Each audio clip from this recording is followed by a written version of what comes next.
The final season of Yu-Gi-Oh! GX had a lot of controversial elements to it, from not having an English dub to only being half the length of a normal season to the entirety of the cast, minus Jaden of course, horrifically being tortured and sent to what is basically HE double hockey sticks, which you can learn more about in this video. Wait, when did this get copyrighted? But by far, one of its most controversial elements has to be its main villain and final villain of the series, Night Shroud, or Darkness in the sub. To some people, he's one of the best villains in the entire Yu-Gi-Oh! Franchise, while to others, he's on the same level of quality as the last 6 Disney live-action remakes. I say 6 because Cruella was actually a decent movie. But does Night Shroud really deserve all the criticism he gets, or is he maybe a bit more on the misunderstood side? That's what I'm here to answer, so let's get into it. Subscribe. Hey, that's pretty good. To start off with the good, I mean, I have to mention the obvious, right? This man has an absolutely insane design. From his towering height to the Grim Reaper style robes that would make the Undertaker blush to the dragon skull for a face with glowing eyes.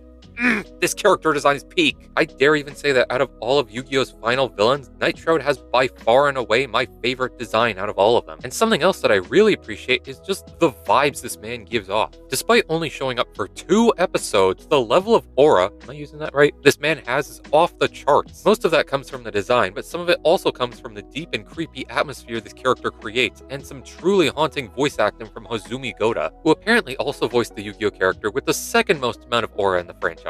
You know the one. World-renowned movie star Jean-Claude Magnum, baby. Seriously, this is a glaring juxtaposition in Yu-Gi-Oh! Roles. Juxtaposition these nuts in your mouth. I'm sorry, I'll leave. The last point I want to bring up towards the positives of Night Shroud actually comes from a video by fellow Yugi-tuber Yu-Gi-Oh! Everything, who posted the theory that in Night Shroud's duel with Jaden, he actually predicted things that would come to pass in future Yu-Gi-Oh! Shows. Like how he says that the universe was created from a single card, which in Yu-Gi-Oh! Zexal, 2 shows later by the way, we learned was a real thing called the Numeron Code. I won't list all the examples, but I'll link the video down below for you to check out afterwards because it's actually really interesting. But the fact that this godlike deity was actually able to correctly predict things to come in the future made him, in my opinion, a way bigger deal and threat than if he was just as full of as me after trying Taco Bell for the first time. That's a bad memory I just brought up. But speaking of bad things... Oh, that's terrible.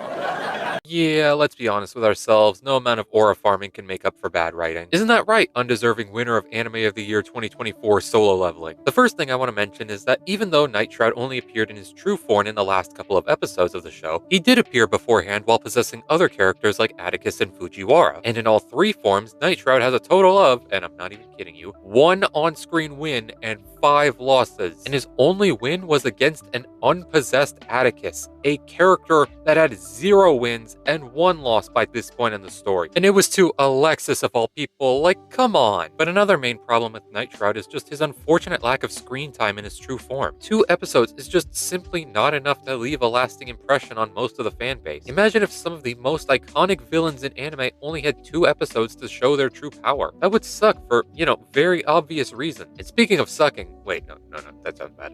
Speaking of things that do suck, that doesn't sound much better, we finally arrived to... That is one ugly McGugly lady. The absolute worst thing about this otherwise cool character, the thing that inspired me to make this video in the first place, the thing that boggles my mind to this very day, Night Shroud's deck. For a villain that prides himself on always having absolute control of the situation, what kind of deck do you think he uses? Well, depending on your answer, I bet none of you could have predicted that he would use a gambling deck that would make Joey Wheeler proud. Let me explain.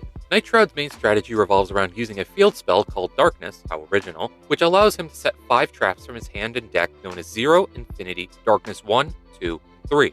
Original. And the 3 darkness cards all have some unique effect that makes them special. 1 lets you destroy your opponent's cards, 2 gives your monsters an attack boost, and 3 deals more burn damage than the first time I had Taco Bell. Sorry I keep bringing that up, this script didn't meet the funny quota. All these effects are good, but the main problem here is that they're completely reliant on you getting lucky with the placements of 0 and Infinity. Because when Darkness lets you see all the cards, it makes you set them in a random order that rearranges every turn. And that's important because the only effect 0 and Infinity have is to activate each other and any card cards that are in between them. You cannot activate any of the darkness cards unless they are in between 0 and infinity. And on top of that, the darkness field spell doesn't even let you see where your cards are so you can strategize. You just have to activate 0 and infinity and hope to the Egyptian gods that they're not right beside each other, because then you can't activate any of your other trap cards. And an extra kick in the acorns is that none of these cards have any protection whatsoever. In fact, they have the opposite, because the darkness field spell has another just simply amazing ability where if any of your spell or trap cards are removed from the field in any capacity, all the other ones get sent to the graveyard. This is by far one of the most insane, ludicrous, idiotic strategies that I have ever seen. Sure, Night Shroud has monsters that can bypass the whole not looking at your traps thing, but the strategy as a whole is so confusing that it was the reason I made this video in the first place. And to clarify, I am not some god tier duelist. The farthest I've ever gotten in Duel Links is gold rank. Shout out Familiar Possessed, I love you guys, I hope you get an anime soon. But even I know this strategy is absolute cheeks, which is why I kind of want to play it in real life, but that's besides the point. Anyway, ranting over,